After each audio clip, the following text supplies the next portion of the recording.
The NBA playoffs are here. The regular season has ended.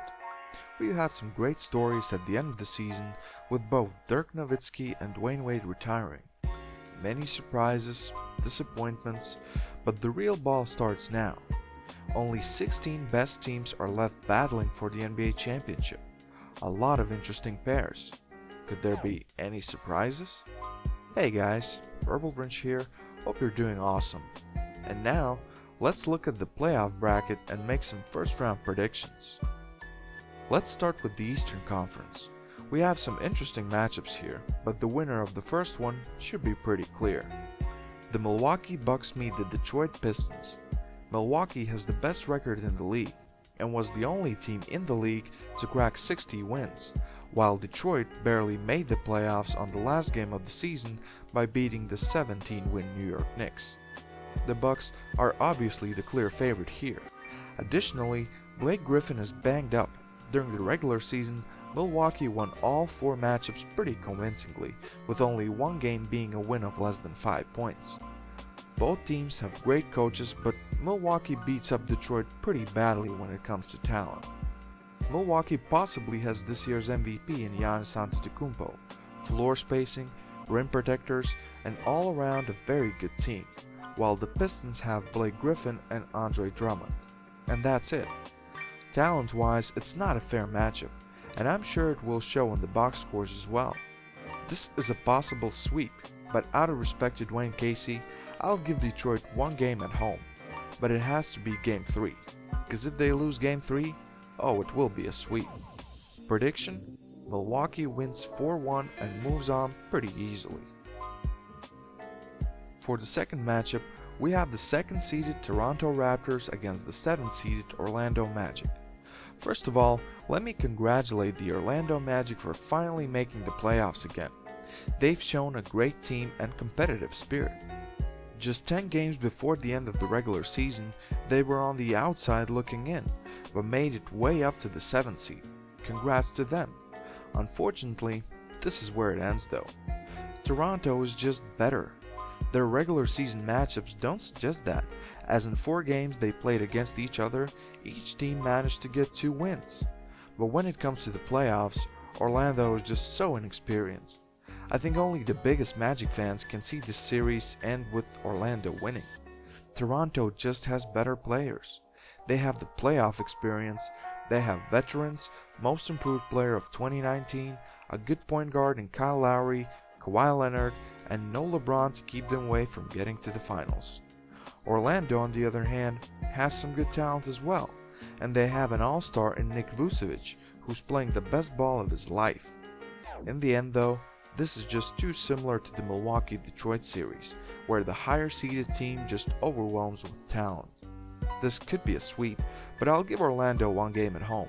The end prediction: Toronto wins the series 4-1. Moving on, we have the 3rd-seeded Philadelphia 76ers matching up with the 6th-seeded Brooklyn Nets. I actually can't believe that I just said Brooklyn Nets, because who would have thought that they would make the playoffs? Watching that team has been amazing. So much youth and just hustle, grind.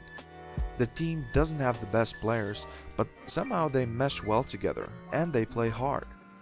Teams split their season series 2-2. Philadelphia pretty much has 4 of the 5 best players in this series, so on paper it should be an easy series win for the 76ers. But there's a catch. As far as it stands now, it's quite possible that Joel Embiid doesn't play in the first game of the series, and who knows how the knee will respond down the calendar.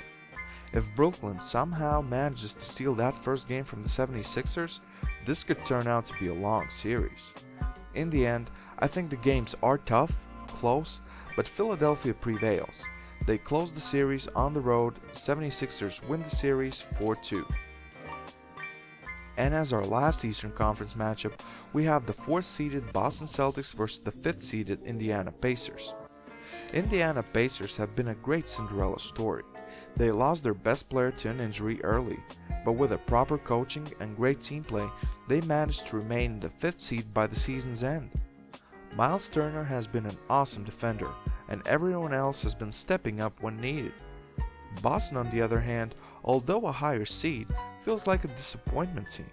Highly touted head coach, Kyrie Irving, superstarish young talent, but somehow they don't mesh together that well. They managed just to get to the 4th seed when the majority predicted them to win the conference. During the regular season, the Boston Celtics met with the Indiana Pacers 4 times and won 3 of those games, with only loss being a loss by only 1 point on the road early in the season. This series would have potential to be very long with everyone healthy, but there is no Oladipo for the Pacers, and sure, Celtics won't have Marcus Smart, but I think that will play a bigger role later in the playoffs, not in the first round. Pacers don't have the guards to take care of Kyrie, and they just don't have those blue chip prospects like Boston does. Nate McMillan can coach his butt up though, and since Boston has its own problems, I think this can be a 6-game series. Each team wins first 2 home games, and then Celtics win the next 2. 4-2 in the series, and Boston goes to the conference semifinals. So that was the East. Let's now move on to the West, where in the first round of the 2019 NBA playoffs we have the 1st-seeded Golden State Warriors meeting the 8th-seeded Los Angeles Clippers. Where do I start with this? Clippers have been impressive. Jerry West has once again done a magnificent job getting rid of big contracts and building a team, but the talent superiority is just so drastic here. During the regular season, Golden State won 3 out of 4 matchups pretty convincingly, with the only loss coming in overtime and early in the season, when Golden State was having their own inside locker room problems. Now, they don't have any all-star quality players, but they have grinders. I would like the Clippers to steal 1 game, but I think this is as bad as it comes. Clippers had a great regular season for the talent level they had, and I think they will have an even better off-season. But that's it. Easy sweep for the Warriors, 4-0 in the series. Let's just move on. Next, we have the 2nd-seeded Denver Nuggets facing off against the 7th-seeded San Antonio Spurs. Whew, this is a tough one. As lopsided as those number of seeds might sound, I think I might go crazy and pick the Spurs on this one. Just hear me out. Both teams split the regular season series 2-2.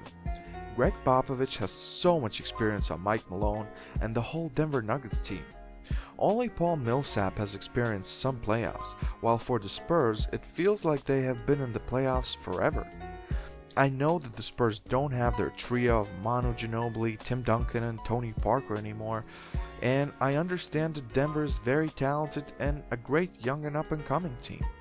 But there is something about that Spurs team with Greg Popovich at the helm you just don't want to bet against. I think the most important game will be Game 1. If Spurs win that, this series ends in 6, with the Spurs getting Game 6 win. If Denver starts hot, this series could go 7. Denver has played great, and only recently they lost the battle with the Warriors for the 1st seed in the Western Conference.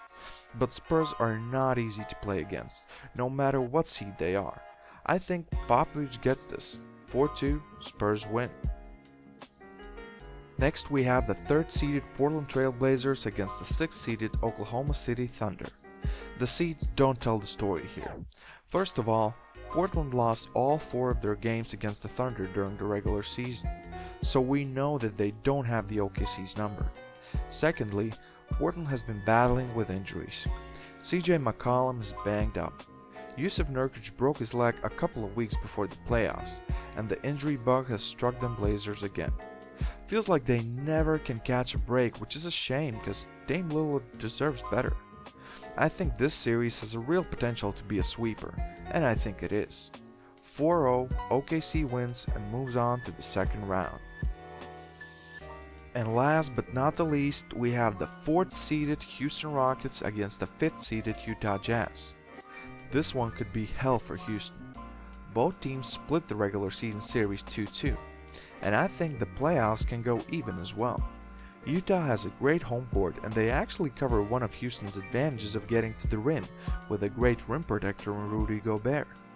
Houston does have the better players on the top, but Jazz has the better coach.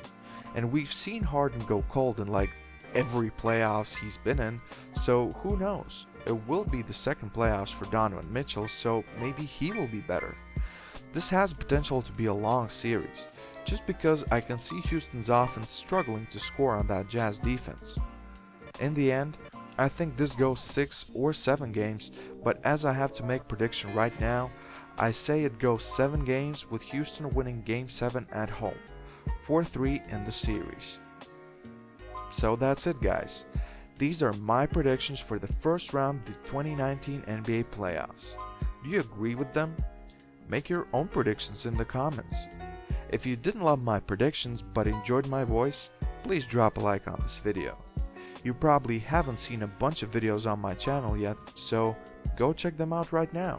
And make sure you press that subscribe button and enable those bell notifications to never miss any videos again. Thanks for watching. This is Purple Prince, and I'm out.